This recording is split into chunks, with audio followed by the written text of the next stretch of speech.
Tonight, life in prison. That is the sentence handed down to a man police say shot and killed his estranged wife inside a Kingsport dentist office. It's our top story tonight at 5. I'm Sarah Diamond. And I'm Josh Smith. Good afternoon. 64-year-old Harry Weaver waived his right to a jury trial, and he entered that plea of guilty to first-degree murder, aggravated assault, also reckless endangerment. All charges that he pled guilty to in a Sullivan County courtroom this morning.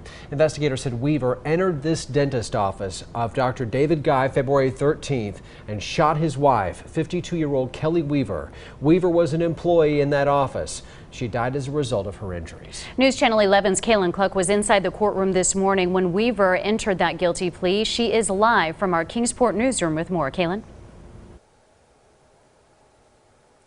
Josh, Sarah, the family of Kelly Weaver has some closure today as she was killed in her workplace back in February. Now, the family says, the prosecution of the family says they are grateful for quick resolution to the case. February 13th to October 29th. That's how long the family of Kelly Weaver waited for closure after Kelly's estranged husband, Harry Weaver, killed her at the dentist's office where she worked. The family in court Tuesday as he pleaded guilty and was sentenced to a life in prison. As far as a case of this magnitude, that's a pretty quick turnaround, which probably doesn't feel that way to the public, but in court time, that's a quick turnaround.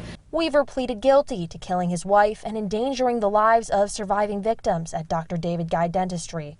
Render says she met with the victim's family a month ago to discuss what case resolution they hoped for. They decided a life in prison sentence would be best.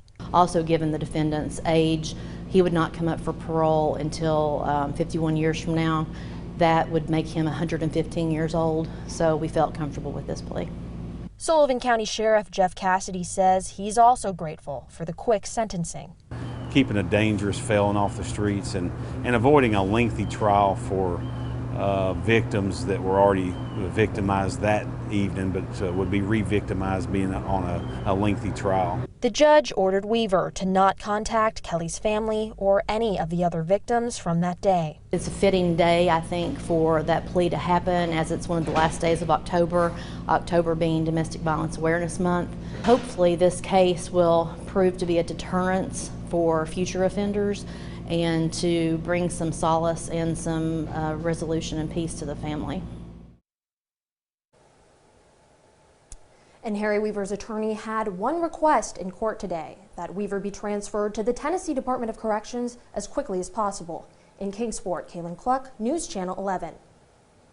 KAYLYN, thanks again. Harry Weaver will not be eligible for parole for 51 years, at which time he would be 115 years old.